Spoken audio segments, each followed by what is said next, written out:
Салам достор, байланышта Санчо Бек каналы. Көпчүлүгүбүз Nike үлгүсүндөгү кийим-кечилерди, айрыкча бут кийимдерди жакшы көрүп кийебиз. Бирок дээрлик бардыгыбыз эле Nike үлгүсүнүн өнүгүп өрчү тарыхын билбесек керек. Андыктан бүгүн так эле ошол тарыхты чагылдырган бийик секирек аттуу тасманы көрөлү. Бөтөн элде хан болгондон көрө өз элиңде кул бол деп улуулардан жакшы сөз калган. Анткени төбөң канчалык көккө жетпесин, өз элиңе кызмат кылбай туулган жериңди жакшы көрбөсөң андан эмне пайда? Бирок бизди бейиштин төрүндө болгон кыргыз жерден башка өлкөгө жумуш издеп кетип, ал жакта эмгектенип акча таап бизди көрүп жаткан туугандарыбыз андай эмес деген үмүттөбүз. Буйруса алардын бардыгы капчыгын толтуруп кайтып келишет. Бирок бөтөн элде убактылуу жүрсөң да ал жакта эң орчундуу маселе документ иши. Ошондуктан бизди Москва шаарынан көрүп жаткан туугандарыбыз биз айтып жаткан байланыш сандарды жазууга шашылыңыз. Анткени тууганыбыз сиздин документ ишиңизде кандай көйгөй жаралбасын бардыгын чечип берүүгө даяр. Андыктан жазууга камданып калсаңыз +7 977 540 1042. 1984 мектептеги баскетбол оюндарын көрүп жаткан Сони Ваккараны көрөбүз. Бул адам Nike ишканасында иштеп мыкты оюнчуларды тандап, өздөрү чыгарган кийим-кечилерди, айрыкча бут кийимдерди жарнамалап, жарнамага ылайыктуу баскетбол оюнчулар менен келишим түзүүнүн аракетинде жүргөн. Ал адам жумушунан сырткары букмекер кеңселерине барып оюнчуларга акча сайып, кээде утса, кээде утулуп маанайы түшүп калчу. Бул жылдары баскетбол оюнчуларынын көпчүлүгү Converse үлгүсүндөгү бут кийимдерди тандашып, алардын үлүшү 54%га жетсе, Adidas'тын үлүшү 29%га жетет. Nike болсо 3-орунда калып 17 гана пайызды ээлеп турган. Каарманыбыз ишканасына келип өзүнүн кесиптеши Ховард Уайтка жолугуп, акыркы күндөрү алардын иштери артка кетип, жакшы оюнчуларды өздөрүнө тарта алышпай, жарнамасы жаңы деңгээлге чыга албай, кирешеси төмөндөй баштагандыгын сүйлөшө башташат. Анда Ховард Сониге оюнчуларды тартуунун жолун үйрөтүп, эгер сен кара терилүү адамдар менен келишим түзгүң келсе, алардын апасы менен сүйлөшкөнүң. Анткени бизде көбүнчө балдардын маселесин апасы чечет. Аракетиңди токтотпо деп эле Сониге дем күч берсе, каарманыбыз ажатканага барып эле ал жакта бомба таштап жаткан Роб Штрассерге жолугат. Бул дагы Сонинин кесиптештеринин бири эле. Сони ага кайрылып, биз азыр жарнамага тандап жаткан оюнчулар мага көп деле жакпай жатат. Бирок арасынан Майкл Джордан өтө бир келечектүүдөй көрүнөт. Ошондуктан ошону тандабайлыбы? Ишканабыз көбүрөөк акча бөлүш керек десе, Роб ага жооп берип, бизде азыр $250,000 бар. Бул акча менен 3 оюнчуга жарнамалык келишим түзүшүбүз керек. Майкл Джордан болсо биздин чөнтөгүбүзгө туура келгидей эмес. Ага бере турган сумманы биз көтөрө албайбыз деп эле баш тарта берет. Анда Сони Nike ишканасынын башчысы Фил Найтка жолугуп, эмнеге жарнама үчүн 250,000 эле бөлүп жатасыңар? Мага көбүрөөк сумма керек. Бул нерсе менен эчтекеге жетише алгыдай эмеспиз. Жок дегенде $500,000 көтөрүлөсө, Фил такыр эле баш тартып, ишканабыз азыр алдыга кетпей эле аркага кетип жатат. Силердин аракетиңер көп майнап бербеди, ошондуктан инвесторлор дагы чочулап жатышат. Мен 250,000 өйдө бөлө албаймын. Биз сөзсүз баскетбол оюнчуларынын эмес, чуркагандарды деле алсак болот го. Башка спорттун түрлөрүнө деле көңүл бурбайсыңбы десе, Сони андай кылгысы келбей, баскетбол оюну күндөн күнгө элдердин кызыгуусун арттыра баштады. Келечек баскетболдо биз башка спорттун түрүнө өтпөй эле коелу деп ал жерден кетет. Кандай болбосун, каарманыбыз отурса дагы баскетбол жөнүндө ойлонуп, оюндар тартылган видео тасмаларды көрүп, ал жерден келечектүү оюнчуларды тандап, турса Майкл Джордан анын эсинен такыр эле кетпей коет. Бирок ал маалда Джордан 18 гана жашта болгондуктан эч ким ага ишенчү деле эмес. Анткени каарманыбыз көчөдөн кээ бир адамдар менен сүйлөшүп калып, алардан Майкл Джордан тууралуу сураса, эми ал бала азыр оюнда коргоочу гана болуп ойноп жатат. Анан анын келечеги деле көптү күттүргүдөй эмес. Мен анын колдоочусу деле эмесмин деп жооп берип жатышты. Бирок бир күнү каарманыбыз Майкл Джордандын оюнун көрүп жатып, анын келечекте мыкты баскетболдун оюнчусу болушуна толук ишенип калат. Сони дароо эле ишканасына келип, бул видео тасманы Робко көрсөтүп, бул оюндун акыркы мүнөттөрүндө Майкл Джорданга топту беришип, ал акыркы упайды алып алардын тайпасы утуп кетишкен болот. Көрсө анын машыктыруучусу Дин Смит дагы Майклга толугу менен ишенип, алдыдагы аракетти Майкл Джорданга ылайыктап түзгөн болот. Демек машыктыруучусу дагы Майкл жаш болгону менен анын келечегине толугу менен ишенип турат. Мен дагы анын мыкты оюнчу болушуна ишенемин. Ошондуктан биз 250,000 оюнчуга бөлүштүрүп олтурбай эле бир эле Майкл Джорданды алалы. Ошондо сумма дагы көп болуп, ал оюнчу балким макул болот. Мага ишенип кой деп эле Робду ишендиргенге аракет кыла баштайт. Бирок Сонинин бул ою Робко эмес, Ховардка деле такыр жаккан жок. Алар Сониге, сен такыр эле биздин колубуздан келбеген нерсени ойлоп алыпсың. Биз 250,000 3-4 оюнчуну алганга даярданып жатабыз го. Биз көнсөк дагы Фил көнбөйт деп Nike'нин башчысы жөнүндө айтып, Сони Филди мен өзүм көндүрөм деп убадасын берет. Сони биринчи эле Adidas'тагы тааныштарынын бири Дэвид Фабиге коңгуроо кылып, силер Майкл Джордан менен жарнамалык келишим түзүүгө аракет кылып жатыпсыңар го. Бизде дагы Майклга жакшы бир сунуш бар эле. Аны менен жолугушуу уюштуруп бербейсиңби десе, Дэвид такыр эле баш тартып, Nike ишканасы жакында жок болоюн деп калдыңар. Джорданды өзүңөргө эч качан тарта албайсыңар го дейм, силердин акчаңар деле жетпейт. Биз эле эмес Майкл Джорданга Converse ишканасы дагы кызыгып жатыптыр. Ошондуктан аракет деле кылбайлы кой деп өчүрүп коет. Мындан соң Sony Philге келип оюн айтса, Phil такыр эле бул нерсеге көнгүсү келбей, сен буга чейин дагы оюнчуларды ушинтип толук ишенем деп алгансың. Бирок алардан майнап чыкпай ишибиз алдыга жылган жок, бул жолу дагы адашып атат окшойсуң. Жакшылап ойлондуңбу десе, Sony аны көндүргөнгө аракет кылып, мен бир жерим менен сезип жатамын. Бул жолу биз ийгиликке жетебиз десе, Phil аябай эле ойлонуп калат. Ошентип Adidas дагы Converse дагы бир чечимге келип, Майкл Джордан менен жолугушууну чечишип, Nike ишканасы дагы аны менен жолугушуунун аракетин көрө баштайт. Бир кезде каарманыбызга анын эски таанышы Джордан Раввел эсине түшүп, ага жолугушууга барып, Раввел Майкл Джордан менен жакындан тааныш болгондуктан андан Майкл тууралуу маалымат сурай баштайт. Анда Раввелдин айтымында Майкл Джордан Nike'ни көп деле жакшы көрбөйт экен. Ал Adidas'тын кийимдерин жана бут кийимин жакшы көргөндүктөн ошолор менен келишим түзүүгө даярданып жүрөт. Мен билгенде Майкл Mercedes 350 CL унаасын өтө жакшы көрөт. Бирок ал ошондой унаа берсе дагы Nike менен келишим түзбөймүн деп айтканын угуп калганмын. Кандай болсо дагы сен тилиң буудай куурган адамдарды ишендире ала турган талантың бар эле го. Аракет кылып көрсөң болот, оюң мага жакты деп каарманыбызга күч кубат берип, Sony Раввелди Майкл Джордандын ата-энесинин дарегин алат. Я свяжусь с родителями.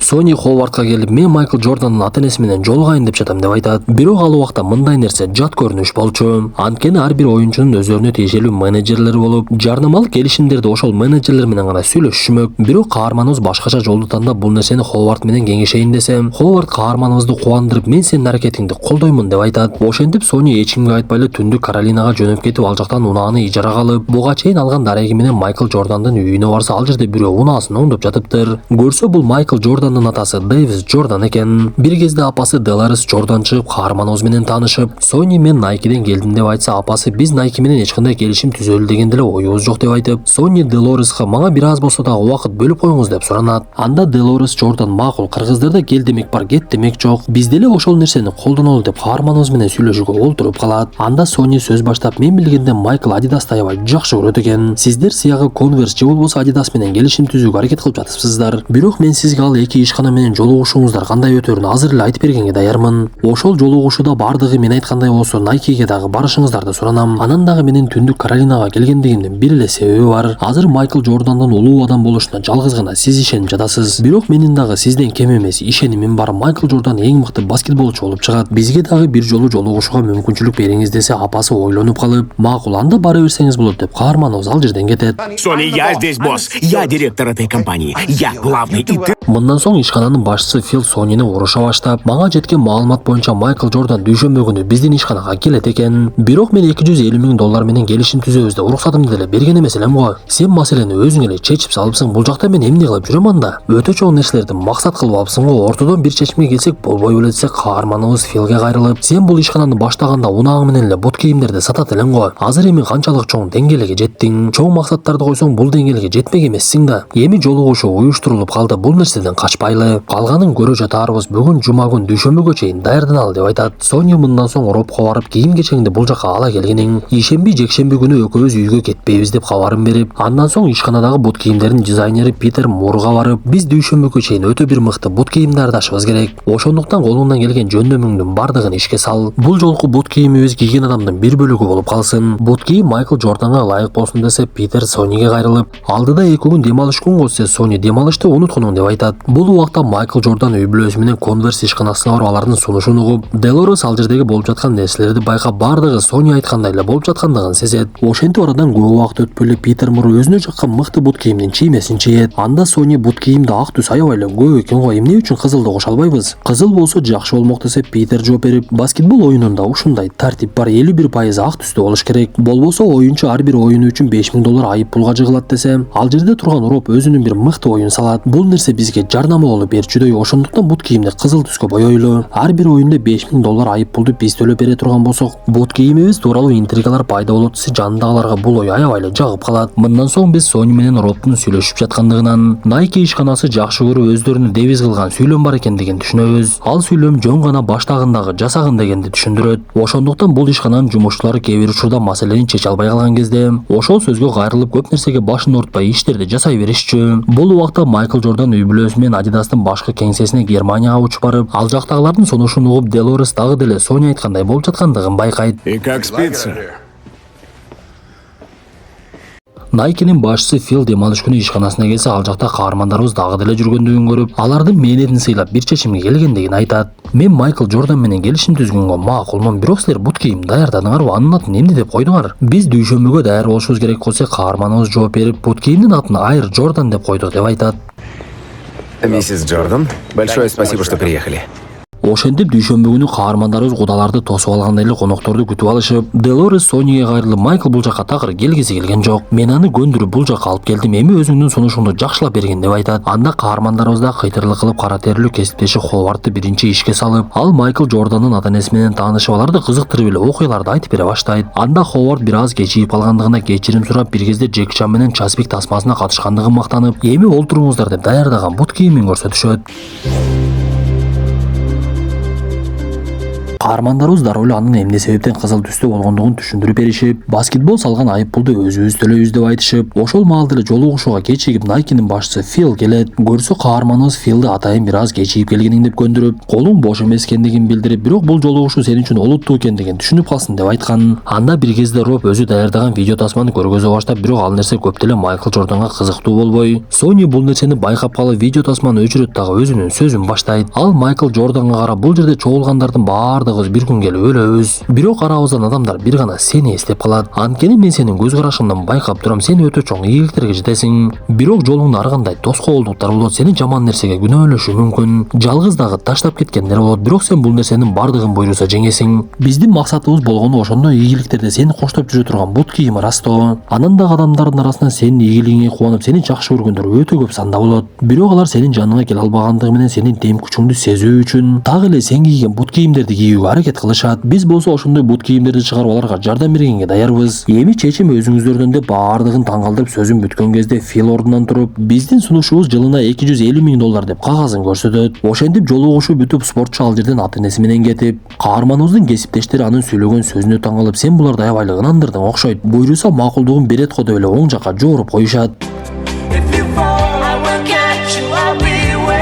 Ошол күндөн кийин каарманыбыз байланыш аппаратынын жанынан чыкпай коңгуроо күтүп, бирок такыр эле жакшы кабар менен эч ким чалбас болду. Күндөрдүн биринде Сониге Делорес Джордан өзү коңгуроо кылат. Ал каарманыбызды кубандырып, биз сиздердин сунушуңуздарга макулбуз деп айтып, бирок бир талабыбыз бар деп Сонинин оюна келбеген нерсени айта баштайт. Биз ушул жерде Майкл Джордандын апасы өтө акылдуу аял экендигин түшүнөбүз. Анткени ал талабында $250,000 жана балам жакшы көргөн мыкты уна. Анан дагы Джордандын аты жазылып сатылган ар бир бут кийимдин кирешесинин 1%-ын бизге беришиңер керек. Мен болсо баламдын мыкты баскетбол оюнчусу болуп, сиздерге жардаманы жакшы деңгээлде жасап беришине кепилдик беремин. Анткени сиз айткандай мен балама толук ишенем, ал тарыхтагы эң мыкты оюнчуга айланат. Сиздердин көргөн кирешеңиздерден 1% эчтеке деле болбой калат десе, каарманыбыз эмне дешин билбей, мындай нерсени өмүрү укпагандыктан Фил менен кеңешүүгө барат. Ал Филге барып, биздин аракетибизден майнап чыкпай калды окшойт, анткени алардын талабы такыр башкача экен. Мен эми эмне кылышымды деле билбей калдымса, Фил талабына көнө бер деп айтып, муну уккан Соня дагы бир жолу таң калат, анткени Фил буга чейин